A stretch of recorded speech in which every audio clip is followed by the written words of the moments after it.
Bro, lu mau jelasin bagaimanapun sama mereka ini semua, otaknya nggak bakalan nyampe.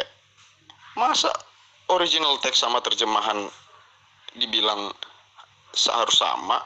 Jelas beda lah, yang namanya terjemahan ya beda lah. Otak mereka ini memang nggak nyampe. Otak lu aja yang nggak nyampe, goblok. Ya original teks sama terjemahan ya beda. Lu bodohnya kebangetan ya. Bodohnya kebangetan. Yang namanya original teks itu ya itu yang aslinya, terjemahannya ya terjemahan. Nyambung nggak sih otak lu?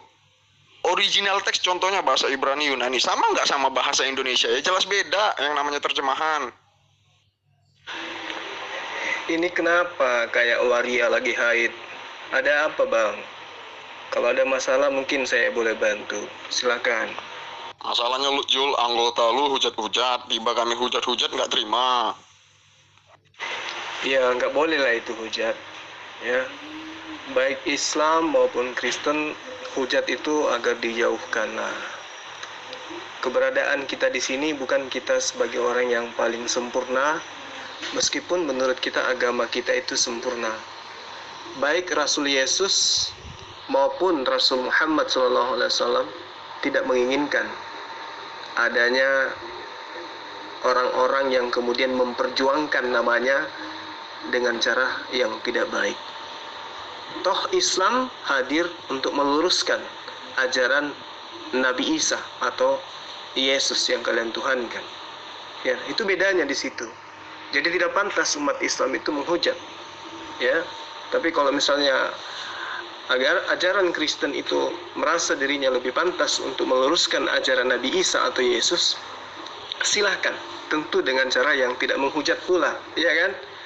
Nah, untuk itulah kemudian di dalam ajaran Islam dikatakan, janganlah engkau berdebat dengan ahli kitab melainkan dengan cara yang baik, kecuali terhadap orang-orang zalim di antara mereka. Itu. Jadi Islam itu dibolehkan dilarang berdebat dengan ahli kitab. Ahli kitab di sini adalah Yahudi dan Nasara. Nasara ini adalah pengikut Nabi Isa yang berasal dari kota Nazaret. Ya, Kristen kan bukan dari sana ya, tapi dari Roma. Jadi tidak masuk dalam kategori itu. Namun meskipun demikian, saya tidak senang kalau ada Islam yang menghujat. Seperti itu, Bang. Bro, diskusi sama muslim itu susah, sangat susah. Susahnya maunya menangnya aja. Menghujatnya, tiba kami kasih fakta, ini kami kasih fakta, bukan menghujat. Terus langsung dibilang kami menghina, menghujat. Itu diskusi namanya. Lu minta yang orange apa yang original? Lu nulis original. Tapi oke lah.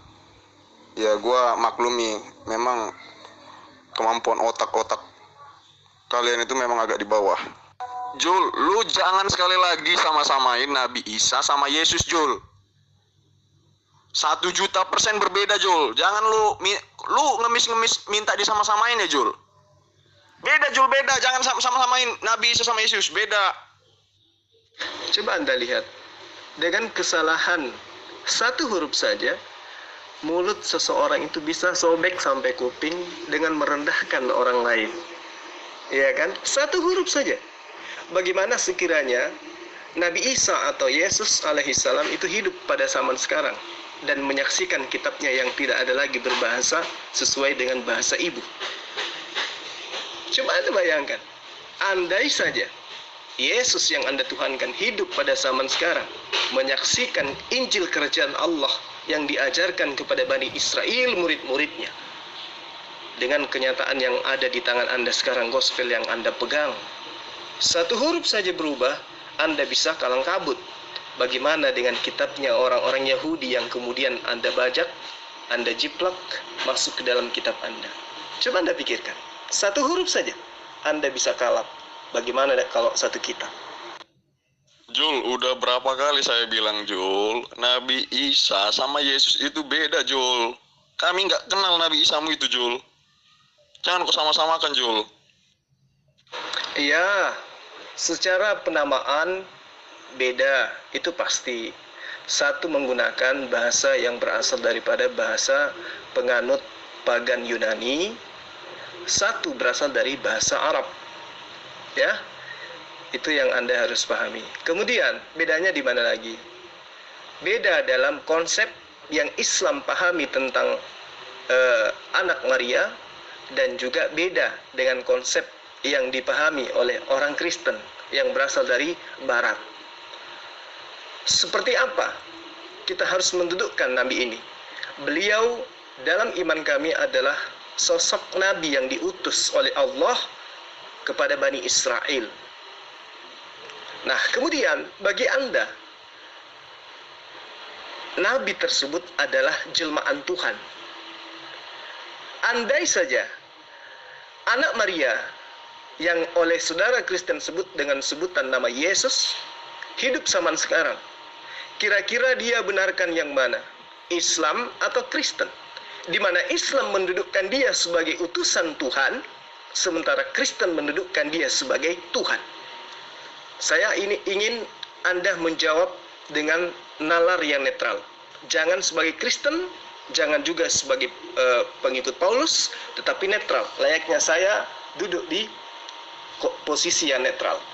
Andai saja Yesus atau Yesua atau Yasa hidup pada zaman sekarang, kira-kira yang dibenarkan yang mana? Kristen yang menyembah dirinya atau Islam yang mendudukkan dia sebagai utusan Tuhan? Silakan Anda jawab. Yang kalian imani itu bukan Yesus, goblok, Nabi Isa. Lu belajar dulu dari SD, SMP, SMA, terus kuliah. Lu belajar nulis yang benar gimana, ngetik bagaimana. Soalnya gue bingung nih, lu maksud lu apa gitu kan? Gue bingung. Namanya yang berubah, ajarannya yang dirubah. Ya toh?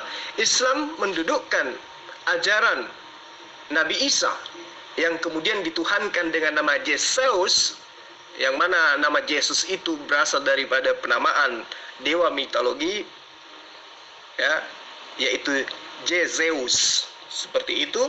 Tetapi yang harus Anda pahami adalah Yesus yang Anda tuhankan itu tidak mengenal Kristen. Itu yang poin yang penting Anda pahami dengan baik.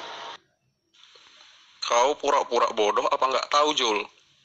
Itu beda 1.000.000%, Jul. Nabi Isa kau itu lahir di pohon kurma dan nggak disalibkan. Sementara Yesus kami itu lahir di kandang domba, bukan di pohon kurma. Berbeda, Jul, berbeda. Jangan kau sama-samakan ya, Jul. Sekali lagi gue bilang, jangan kau sama-samakan. Kami nggak kenal Nabi Isa. Yesus bukan Nabi Isa. Berarti filosofi orang yang menunjuk dengan satu tangan, di mana 3 atau 4 jarinya menunjuk pada dirinya, itu harus Anda lah yang kena. Karena ternyata Anda yang bingung. Ketika ada tulisan yang beda huruf, rupa-rupanya Anda bingung. Berarti saya persilahkan Anda belajar dulu. Entah mau dari SD kah, atau dari TK, atau dari PAUD. Ya, terserah Anda lah. Tidak ada yang menyamakan. Najis tralala tralili. Siapa juga yang mau menyamakan Nabi Isa dengan Yesus alaihissalam? Saya hanya meluruskan, siapapun Yesus yang kau tuhankan itu, dia tidak mengajarkan tentang kekristenan. Pahami itu dengan baik. Siapapun Yesus yang kau tuhankan itu, yang saudara sembah sebagai layaknya sebagai pencipta itu, dia tidak mengenal Anda. Dia tidak mengenal Kristen, tidak mengenal Paulus, tidak mengenal kitab perjanjian lama baru yang Anda punya. Ya toh? Seperti itu adanya. Jadi Anda tidak usah alergi dengan penyebutan saya menyebut Yesus dengan saya menyebut Nabi Isa alaihissalam. Anda masih perlu banyak belajar. Jul, kau memahami Alkitab itu jangan dari sudut pandangmu. Aku udah jelaskan kemarin, untuk memahami Alkitab harus dipandang dari sudut Alkitab itu sendiri. Tuhan Yesus nggak pernah ngajarkan Kristen, Jul. Saya tidak bisa memahami dan tidak bisa menerima kalau gospel itu disebut dengan sebutan Alkitab. Sekarang Anda tidak mau menyamakan Isa alaihissalam dengan Yesus. Saya pun tidak mau menyamakan Alkitab dengan gospel. Itu gimana? Gimana itu? Nah, satu hadiah buat kamu yang perlu kamu pahami. Siapa Yesus itu menurut kitabmu?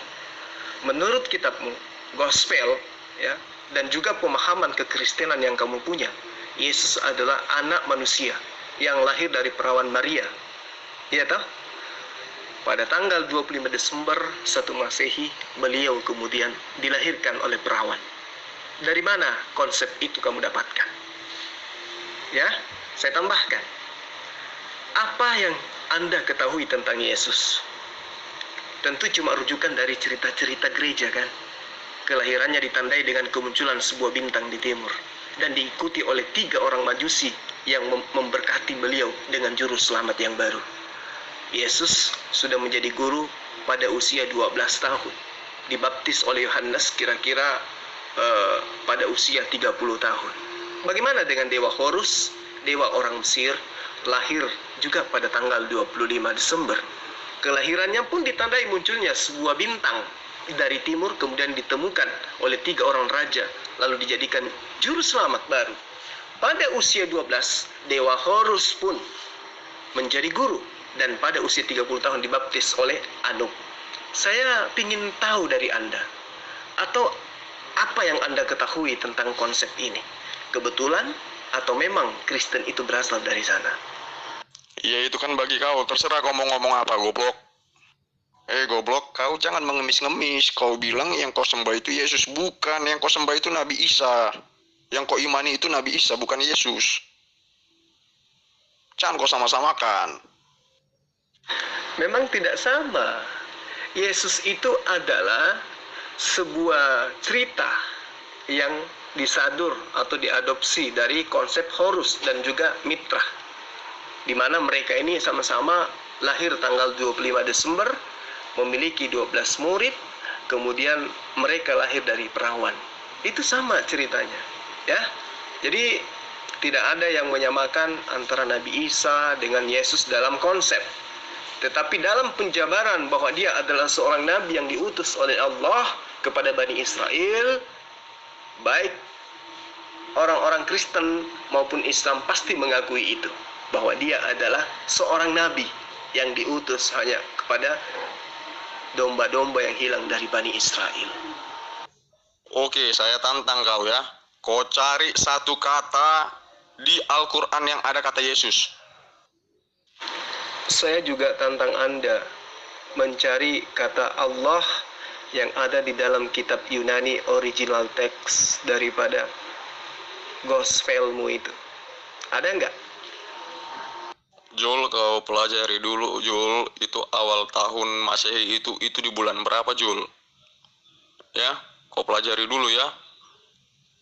Lalu malaikat datang, lalu Maria mengandung. Kau hitung dulu ya, kau hitung baik-baik. Dan sekali lagi jangan kau sama-samakan, Jul. Nabi Isa dengan Yesus, Jul, berbeda, Jul. Mau kau percaya gospel, mau kau percaya Alkitab, itu terserahmu. Bang Zul, Assalamualaikum Bang Zul.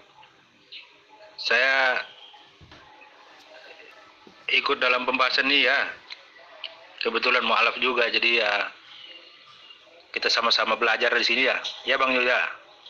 Makanya, goblok, kau jangan kau bilang-bilang Yesus. Berbeda ya, berbeda. Yesus sama Isa itu berbeda. Jangan kau bilang Isa itu Yesus. Aku nggak kenal Isa kalian itu. Isa yang lahir di pohon kurma itu nggak kenal aku. Makanya, goblok, kau jangan kau bilang-bilang Yesus. Berbeda ya, berbeda. Yesus sama Isa itu berbeda. Jangan kau bilang Isa itu Yesus. Aku nggak kenal Isa kalian itu. Isa. Kalau saudara ini tidak mengenal Nabi Isa, ya nggak apa-apa. Sekarang saya perkenalkan siapa itu Yesus, ya, supaya Anda paham. Nama Yesus itu sebenarnya itu adalah sebuah nama yang mengalami distorsi. Maksudnya penyimpangan jauh dari nama yang seharusnya, dari nama aslinya maksudnya. Berarti nama Yesus itu adalah nama palsu. Ya. Jadi Anda tidak bisa menyangkal bahwa Yesus sendiri itu berasal dari wilayah Yudea yang berbahasa Aram atau Aramaik. di mana itu adalah merupakan bahasa ibu Yesus sendiri, ya. Jadi Anda harus paham itu. Andai saja Yesus tiba-tiba muncul di tahun 2020 ini, lantas kamu, siapa namanya, Rian, memanggil beliau, Yesus, Yesus, dia tidak akan membalik ke kamu. Kenapa? Karena dia tidak tahu Yesus itu siapa. Ya, itu yang perlu kamu pahami. Jadi Yesus itu adalah nama palsu. Maksudnya bukan nama asli, tetapi nama yang sudah terdistorsi masuk ke dalam bahasa lain daripada bahasa Aramaik. Itu yang perlu kamu pahami, ya. Bagaimana, Rian? Mau saya sunat hatimu? Karena di hatimu ada kulub, sampai kamu keluar-keluar tanpa ilmu. Andai saja Yesus, ya, atau Nabi Isa alaihissalam itu ada pada tahun ini, dia akan terheran-heran kenapa namanya berubah menjadi Yesus, nama yang tidak dia kenal sebelumnya. Begitupun dengan nama Kristen, apalagi yang menyangkut dengan agama Kristen tersebut. Jadi belum pernah Nabi Isa itu, ya, belum pernah Nabi Isa itu menyebut penyebutan risalah kedatangannya itu dengan sebutan Kristen. Beliau diutus oleh Allah hanya untuk menjalankan perintah, sekedar untuk menggenapi ajaran sebelumnya, seperti yang tertera di dalam Gospelmu yang dicatat kemudian oleh seorang wartawan bernama Matius di bab 5 ayat 17 sampai ayat 19.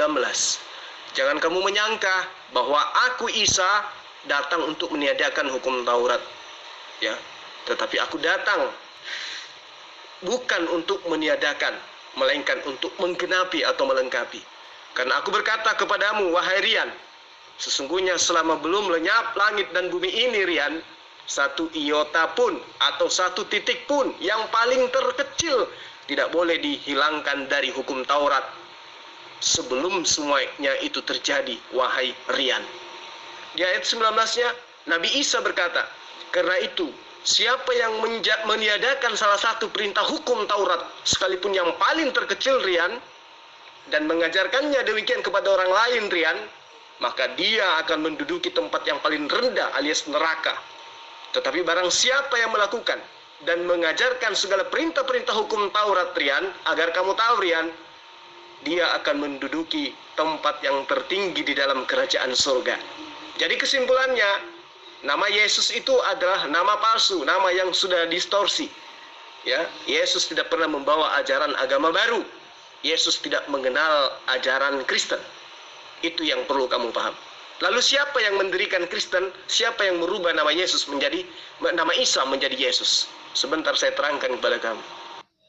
Dan yang kau pahami juga, Jul, Tuhan kami itu nggak kayak Tuhan kalian, Jul. Tuhan kami mau kami pakai bahasa apa aja itu dia ngerti. Yesus itu dari Yeshua HaMashiach, Jul. Itu hanya serapan untuk Indonesianya, Jul. Biar lebih ngerti lagi kau ya, Jul. Akhirnya kamu ngerti juga kan, artinya suntikan yang saya lakukan terhadap kulub yang ada dalam hatimu itu sudah mulai sedikit terkupas.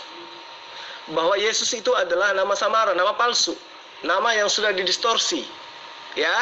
Nama yang sebenarnya itu adalah nama yang sesuai dengan bahasa sehari-harinya dia. Oke, lanjut. Nanti akan saya terangkan kepada kamu siapa Nabi Isa itu.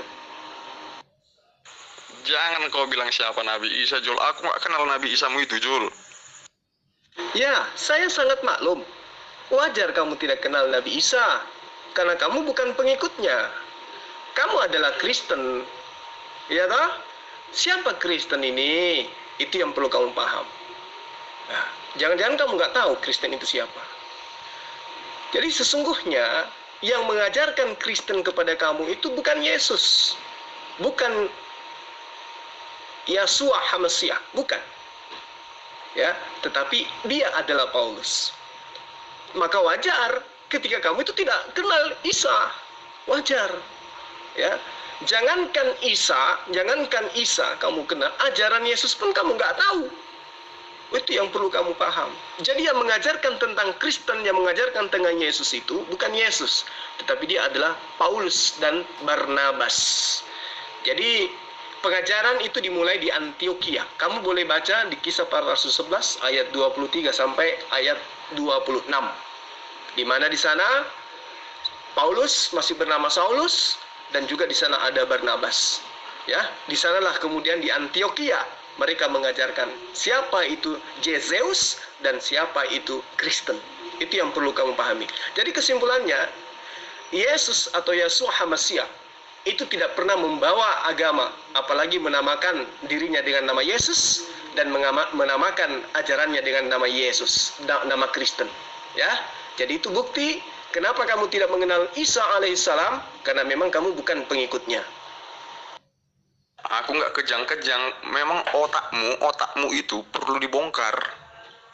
Otak kalian itu kayaknya perlu dibongkar, perlu dicuci, karena dari kecil itu yang ditanamkan itu adalah unsur-unsur kebencian. Jadi dibongkar dulu otakmu, dicuci, baru kau mengerti kerangka berpikir bagaimana, analogi berpikirmu bagaimana. Oh, kenapa ya seperti ini ya? Oh, kenapa ya seperti ini ya? Saya tadi udah bilang Yesus dan Isa itu berbeda. Jadi kalau saya bilang Yesus dan Isa itu berbeda, jangan lagi kau bilangi kau mengimani Yesus, kau mengimani Nabi Isa. Jadi saya sudah mengajarkan kepada kamu, memahamkan kepada kamu bahwa nama Yesus itu adalah nama palsu dari nama Yeshua HaMashiach. Ya, supaya kamu pahami ini, titik ini dulu yang kamu perlu pahami, bahwa Yesus itu nama palsu, nama aslinya adalah Yeshua HaMashiach, dan dia adalah seorang nabi penutup yang diutus oleh Allah kepada Bani Israel. Pahami itu. Dia adalah nabi penutup bagi Bani Israel. Dan kamu harus tahu bahwa seumur hidupnya Yeshua HaMashiach itu tidak pernah tahu kalau namanya diganti dengan nama Yesus. Itu beliau tidak pernah tahu. Dan beliau tidak pernah tahu kalau ajaran yang dibawanya, ajaran yang datang untuk bagaimana mengembalikan Bani Israel kembali kepada hukum Allah berupa hukum Taurat, itu dia tidak tahu. Kalau ajarannya ternyata dialihfungsikan kemudian menjadi suatu agama dengan dinamai agama Kristen. Sebab yang perlu saudara Rian pahami, nama Kristen itu baru muncul setelah jauh Yesus itu terangkat ke langit. Nah, timbul pertanyaan bagi orang-orang yang cerdas, bagi orang-orang yang mau berpikir. Kalau demikian, kapan Yeshua HaMashiach mengajarkan tentang konsep yang diajarkan oleh gereja saat ini? Kapan? Tidak pernah. Baik itu tentang konsep ketuhanan, tentang Trinitas, tentang kerasulan Paulus, tentang perjanjian baru, tentang ibadah hari Minggu, tentang tidak sunat, tentang makan babi. Yeshua HaMashiach tidak pernah mengajarkan hal tersebut. Agar dipahami ya, sampai sini saya harap kamu paham bahwa nama Yesus itu adalah nama palsu, nama aslinya adalah Yeshua HaMashiach. Saya tanya kau dulu, cari dulu nama Yesus di Al-Quranmu, goblok. Kau mengimani Yesus. Ada nggak disuruh di Al-Quran mengimani Yesus? Mengimani Nabi Isa, goblok. Nah, jadi saya sudah menerangkan kepadamu bahwa Yesus itu adalah nama palsu. Nama aslinya itu adalah Yeshua HaMashiach. Ya. Nah, kemudian saya kembali ingin menyunat kulub yang ada di dalam hatimu. Kata Isa di dalam bahasa Arab itu tidak sepenuhnya mirip dengan kata Yeshua, ya, di dalam bahasa Yahudi. Itu yang perlu kamu pahami. Kenapa? Karena bahasa Yahudi sendiri bukanlah merupakan bahasa ibu, yang mana bahasa yang digunakan oleh Yeshua yang sudah lazim diketahui berbahasa Aram atau Aramaik.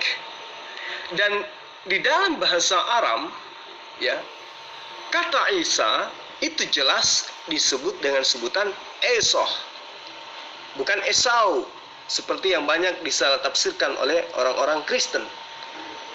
Bahasa Aram itu sendiri adalah bahasa ibu dari masyarakat Semit kuno yang tinggal di daerah timur, digunakan oleh bangsa Syria, Yahudi, Kaldea, Assyria, ya, dan seterusnya.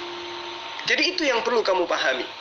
Jadi penamaan Nabi Isa alaihissalam itu adalah penamaan dalam bahasa Arab, di mana penyebutan aslinya adalah Yeshua. Yeshua ini Ya, Yeshua ini masuk ke dalam bahasa Arab, di mana bahasa Ibrani atau bahasa Aramaik adalah bahasa serumpun dengan bahasa Arab, maka Al-Quran menyebut Yeshua menjadi Isa. Di mana bahasa Aram itu adalah menyebut dengan sebutan Esoh. Jadi bahasa Aram menyebutnya dengan sebutan Esoh, bahasa Arab menyebutnya dengan sebutan Isa. Antara bahasa Aram dan bahasa Arab itu adalah bahasa serumpun. Nah, Yesus itu sendiri bahasa dari mana? Itu bahasa Gerika atau bahasa Greek, bahasa Yunani, di mana Yesus adalah penamaan dari dewa Zeus. Itu yang perlu kamu paham. Tapi nanti setelah kulupmu udah bersih, pasti akan saya arahkan untuk memahami lebih jauh. Kalau kau mengimani Yesus, kau harus mengakui berarti bahwa Yesus itu Tuhan. Karena kami mengimani Yesus itu Tuhan. Makanya jangan asal ngomong. Kami mengimani Yesus yang adalah Yeshua, sebagaimana Yeshua mengajarkan siapa dirinya. Siapa dirinya menurut Yeshua? Menurut Yeshua HaMashiach, dirinya adalah utusan Allah. Dalam bahasa Arabnya adalah Rasulullah. Apa iya kami yang bertauhidkan la ilaha illallah, tiada Tuhan selain Allah, akan menyembah Rasul Allah? Itu mustahil. Karena kami adalah penganut ajaran monoteisme, bukan penganut ajaran Trinitas. Kalau penganut ajaran Trinitas, tentu sama ajaran penyembahan terhadap dewa Zeus, penyembahan terhadap Hermes, penyembahan terhadap Horus, penyembahan terhadap Mitra, dan itu dianut oleh ajaran Kristen. Kami Islam tidak. Kami tidak mengenal ajaran seperti itu. Selain daripada itu adalah ajaran mitologi yang diadopsi dari Mesir kuno, masuk ke dalam bangsa Romawi, Romawi masuk kemudian dalam Yunani, Yunani dan Romawi memfusi, lalu lahirlah kemudian ajaran Kristen. Itu agar kamu paham. Jul, kau udah berapa kali aku bilang, Jul, aku bukan Kristen, Jul. Yesus pun gak pernah ngajarkan Kristen, Jul. Aku pengikut Kristus. Ya, seperti itulah orang kepepet atau maling kalau ketangkap sama polisi itu pasti gitu. Aku bukan maling, Pak. Cuman aku ngambil ayamnya tanpa izin. Ya sama doang. Ya, jadi gini. Kenapa disebut nama Isa? Saya simpulkan lagi ya, supaya kamu punya kulup hati itu kebuka. Kenapa disebut-sebut dengan nama Isa? Isa itu adalah bahasa Arab. Apa bahasa Arabnya? Eso. Apa bahasa Ibraninya? Yeshua atau Esua. Oke? Terus siapa Yesus? Siapa Yesus? Itu bahasa dari seberang. Dari seberang sana, oh jauh. Di dunia lain dia itu berasa itu Yesus. Tetapi menceritakan orang yang diceritakan oleh Al-Quran dengan sebutan Isa. Ya. Orang yang diceritakan oleh bangsa Yahudi dengan sebutan Eso. Atau dalam bahasa Ibrani, orang Yahudi menyebutnya dengan sebutan Yeshua. Yeshua, Eso, Isa itu berasal dari rumpun yang sama, bahasa Semit. Itu. Jadi kamu tidak boleh mengganggu-gugat itu. Justru kamu yang harusnya kami klaim, Yesus itu siapa sih? Makanya saya katakan tadi, andai saja Nabi Isa dalam bahasa Aram, atau Nabi Yeshua dalam bahasa Ibrani, atau Nabi Isa dalam bahasa Arab datang di zaman sekarang, terus kamu panggil dengan sebutan Yesus atau Yesus, dia tidak akan balik, dia tidak akan merasa. Kenapa? Loh, dia gak merasa nama itu nama asing bagi dia, karena itu bukan nama dia. Itu yang perlu kamu pahami, ya. Iya, Jul, orangnya berbeda, Jul. Orangnya berbeda, namanya mau kau buat sama ya, namanya sama, silakan kau lah. Orangnya berbeda, Jul. Yesus kami lahir di kandang domba, Jul. Yesusmu lahir, Isamu lahir di pohon kurma. Isamu nggak disalib. Yesus kami disalib. Bahkan ketika Yesus disalib dan bangkit, itu ada 500 pasang mata menyaksikan. Tiba-tiba Al-Quranmu yang datang 600 tahun kemudian bilang Yesus nggak disalib, Jul. Ya pasti beda lah jika kamu ambil dari sudut pandang ajaran agamamu. Ya beda lah. Iya toh? Yang kamu imani itu kan ajaran yang sama dengan ajaran mitologi Mesir. Sama dengan ajaran yang diajarkan oleh pagan Romawi. Itu sama. Konsepnya itu sama, nggak ada bedanya. Jadi jika kemudian kamu mengatakan ajaran Nabi Isa atau Eso, ya, atau Yesua itu berbeda dengan ajaran yang kamu ajarkan, yang kamu imani, ya memang beda. Loh, orangnya juga beda kok. Yesus itu tidak dikenal. Yang dikenal oleh Yahudi itu adalah Esa. Dalam bahasa Arabnya Isa. Yesus siapa? Yesus iki siapa? Ya, jika kamu katakan bahwa dia lahir di bawah pohon, di bawah kandang domba, ya itu ajaranmu kan. Tapi ajaran Yesus apakah demikian? Kan tidak. Nah, bagaimana kita mengidentifikasi itu? Namanya saja sudah nggak sama. Satu nama palsu. Yesus sendiri nama aslinya adalah Esa atau Isa alaihissalam. Itu yang perlu kamu paham. Jadi apa yang diterangkan kemudian oleh agamamu bahwa kelahiran Yesus yang adalah nama palsu itu ditandai dengan munculnya sebuah bintang di timur, itu sama dengan tanda-tanda kelahiran Dewa Horus. Ya, bagaimana Dewa Horus ini lahir dari perawan bernama Isis, ya, dan lahir pada tanggal 2 Desember, sama dengan Yesus yang kau tuhankan itu. Iya kan? Lalu kemudian beliau dibaptis sama dengan Yesus yang kamu lahirkan. Begitupun dengan Mitra, begitupun dengan Atis, begitupun dengan Krishna, sama. Maka wajar kemudian ketika orang Yahudi pemegang kitab Tanakh itu tidak mengenal itu siapa itu Yesus. Seperti itu. Jadi paling tidak malam ini kamu sudah paham, diajarkan oleh teman-teman muslim di sini. Isa itu adalah nama asli daripada Tuhan yang kau sembah tuh. Sembahan yang kau tuhankan itu. Itu nama Isa itu adalah nama asli. Yang palsu itu Yesus. Kenapa saya katakan asli? Karena Isa itu berasal dari bahasa Semit. Bahasa Semit itu pecahannya ada 3. Ibrani, Aram, dan Arab. Dan mereka serumpun. Layaknya bahasa Melayu dengan bahasa Indonesia, dengan bahasa Malaysia. Itu yang perlu kamu paham. Jadi Yesus itu ya bahasa dari luar angkasa itu, nggak dikenal sama pemangku bahasa Semit. Paham? Saudara, ya, Yesua itu memiliki arti juru selamat, ya, juru selamat manusia, yaitu Tuhan, ya, Tuhan juru selamat manusia. Arab, percaya tidak sebagai juru selamat, ya, kalian orang Arab, Isa Al-Masih, ya, tidak percaya, jadi tidak sesuai dengan perkataannya. Malaikat itu yang dijanjikan bahwa anak Allah yang lahir disebut Immanuel, yang disebut Immanuel itu Allah beserta kita, diam di antara kita, kan tidak percaya itu. Kalau percaya dia sebagai juru selamat, berarti cocok seperti yang Anda katakan. Itu nama Isa tidak bermakna, ya, dia hanya sebagai nabi. Tapi kalau Yesus Kristus, Yesua Masiah, itu artinya juru selamat manusia, menjadi juru selamat, ya, sebagai Tuhan yang menjadi juru selamat manusia. Anda baca perkataan malaikat di Lukas 2 ayat 11 bahwa hari ini telah lahir bagimu juru selamat, ya, yaitu Kristus Tuhan di kota Daud. Itu perkataan malaikat. Kalau kalian tidak percaya perkataan malaikat, berarti Nabi Muhammad bukan nabi, karena malaikat yang sama yang menyampaikan kepada Nabi Muhammad juga, ya. Seperti itu, saudara, ya. Jadi Anda mau dengan sesumbar mengatakan Yesus itu adalah juru selamat, Yesus itu adalah Tuhan yang perkasa, Allah yang abadi. Ya, silakan aja. Tapi itu adalah tipologi kan? Tipologi yang digunakan dalam ajaran Kristen, ya kan? Jadi wajar kemudian ketika saya mengatakan itu adalah nama palsu. Kenapa? Karena penamaan Yesus yang kemudian ingin disama-samakan dengan nama Immanuel, itu adalah merupakan tipologi dalam ajaran Kristen yang mana digunakan oleh pengarang-pengarang kitab kanonik yang sudah dikanon, ya, atau para teolog yang mula-mula mengajarkan tentang kekristenan.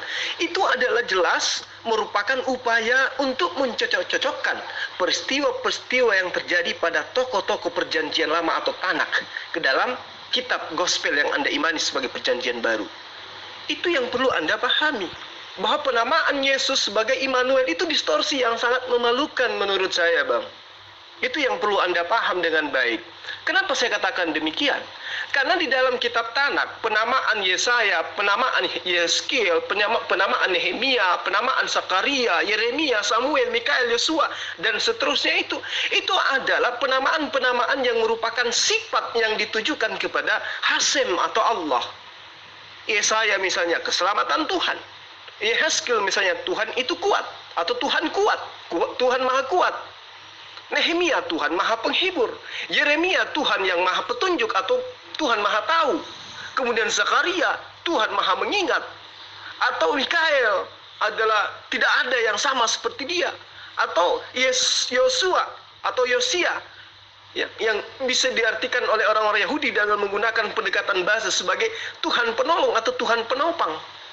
Jadi penamaan yang dilakukan oleh pengarang-pengarang kitab kanonik, di mana mereka melakukan tipologi, mencocok-cocokkan peristiwa-peristiwa yang terjadi pada kitab orang Yahudi, kemudian dengan menggunakan Immanuel masuk dengan kemudian mengatasnamakan pengertian Yesus, Tuhan yang abadi, Tuhan yang perkasa. Itu adalah merupakan sesuatu yang sangat memalukan bagi orang yang paham, Bang. Bagi orang yang terpelajar, Bang. Tapi bagi Anda mungkin itu adalah sesuatu yang membanggakan Anda. Tapi maaf, tidak bagi kami yang paham. Seperti itu. Betul seperti apa yang kamu katakan. Ya, sekali lagi saya katakan bahwa nubuatan setiap para nabi itu menuju kepada Mesias. Ya, Tuhan Maha Kuat itu artinya Dia menanggung segala dosa manusia, mampu. Itu kekuatannya. Ya, mampu memikul. Tanggung jawab. Itu namanya Maha Kuat. Sebagai penghibur, Yesus juga mengutus seorang penghibur, mengutus dirinya sebagai penghibur.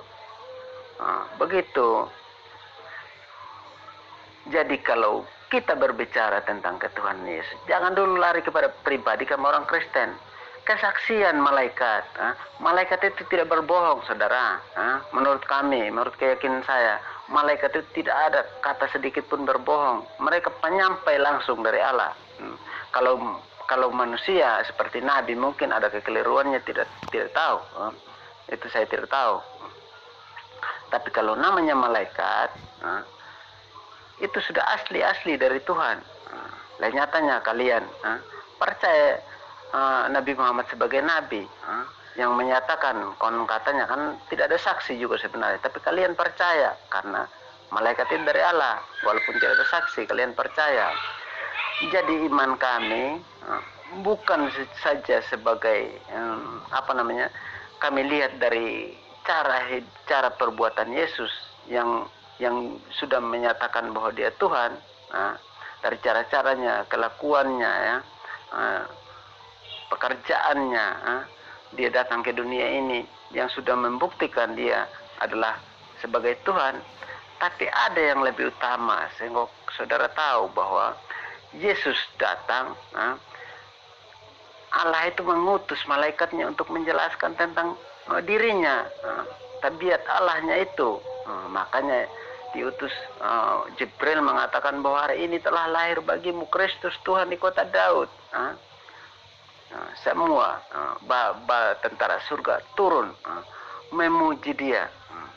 Coba lihat itu ketika malaikat dan para gembala, para malaikat memuji Dia, memuji Allah, bahwa Dia turun ke dunia ini. Hari ini telah lahir bagimu Kristus Tuhan di kota Daud. Itu hal yang luar biasa, perkataan penyampaian penghibur dari surga, ya. Seperti itu, saudara.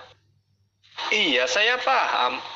Kalau malaikat itu yang menyampaikan, itu sudah pasti utusan Tuhan, iya kan? Meski di dalam ajaran agama saudara sendiri mengatakan ujilah setiap roh, sementara malaikat itu kan makhluk roh. Itu yang perlu Anda pahami. Tapi yang jadi masalah kemudian adalah penulis kitabnya. Apakah benar malaikat yang datang? Itu yang perlu ditelusuri kebenarannya. Nah, sekarang ketika ada pertanyaan, apakah gospel itu adalah 100% firman Tuhan? Ayo, Anda pasti bingung. Anda mau mengatakan 100% firman Tuhan, di situ ada surat-surat Paulus. Ya toh? Anda tidak mengakui bahwa itu adalah 100% firman Tuhan, berarti Anda mengimani buku yang tidak pantas didudukkan menjadi firman Tuhan atau kitab suci. Jadi memang serba salah. Ya. Jadi kembali kepada topik. Apakah benar Yesus itu adalah Immanuel? Atau apa yang saya katakan itu adalah benar, bahwa pengarang-pengarang kitab kanonik itu mencoba untuk melakukan tipologi dalam mengajarkan ketuhanan Yesus. Nah, bagaimana kemudian kita mengidentifikasi kebenarannya? Apa yang saya katakan bahwa itu hanyalah merupakan karangan-karangan, mencocok-cocokkan upaya-upaya yang dicocok-cocokkan bahwa nama Immanuel itu adalah merupakan unsur ketuhanan daripada manusia yang bernama Yesus. Yang mana Yesus itu adalah nama yang tidak dikenal tidak dikenal oleh orang-orang yang menggunakan bahasa Aram, baik Aram maupun Ibrani. Nah, jadi ketika Anda mengatakan Immanuel itu adalah nama yang merupakan cikal bakal unsur ketuhanan manusia bernama Yesus, saya katakan itu sangat konyol, Bang. Bagi orang yang tidak terpelajar, oke.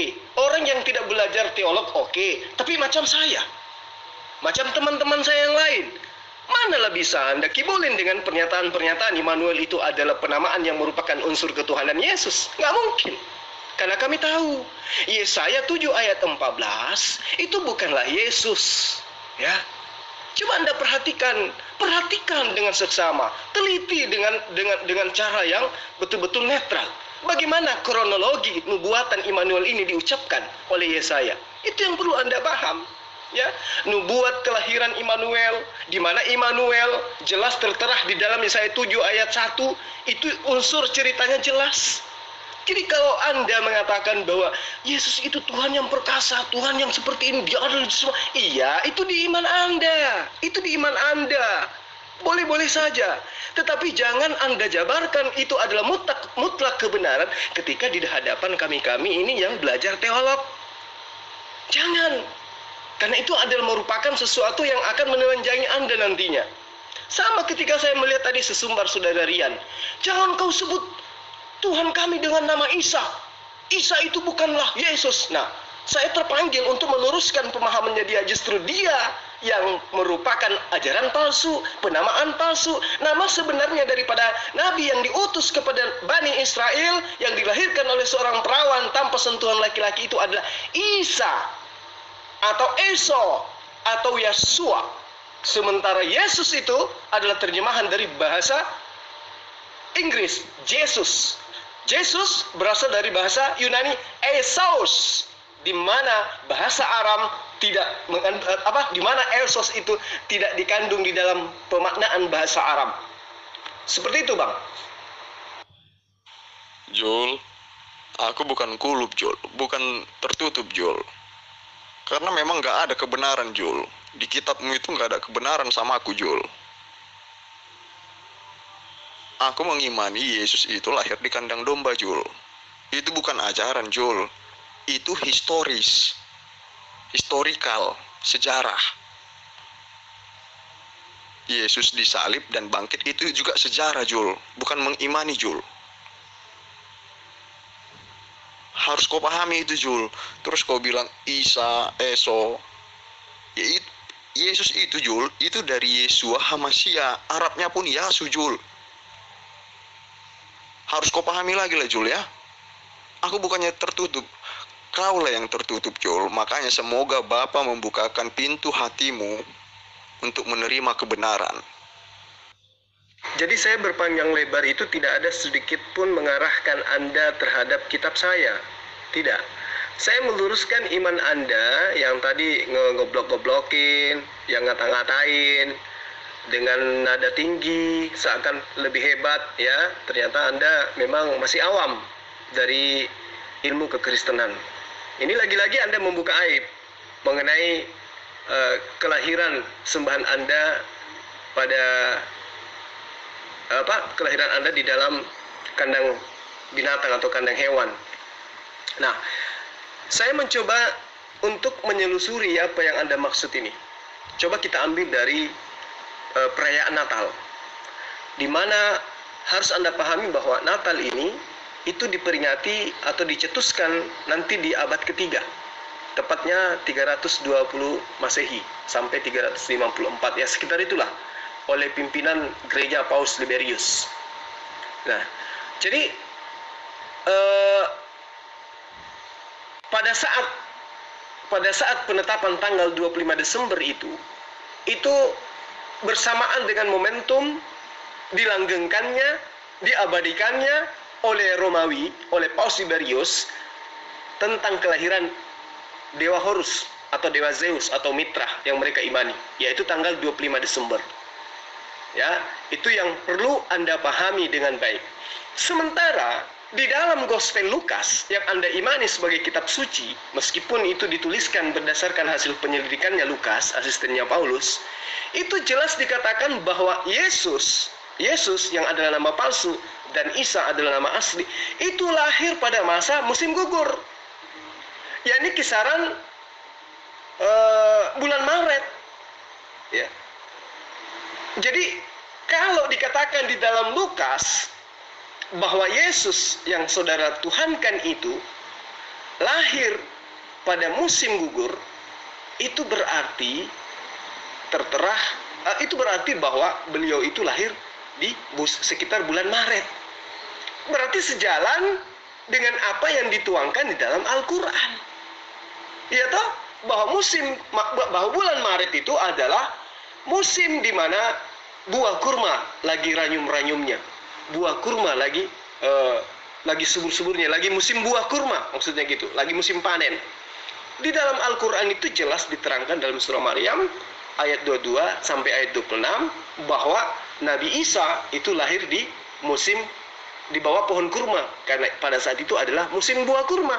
Dan diterangkan di dalam Lukas 2 ayat 1 sampai ayat 8, Matius 2 ayat 1, Matius 10 dan 11, Markus juga mengatakan bahwa indikasi kelahiran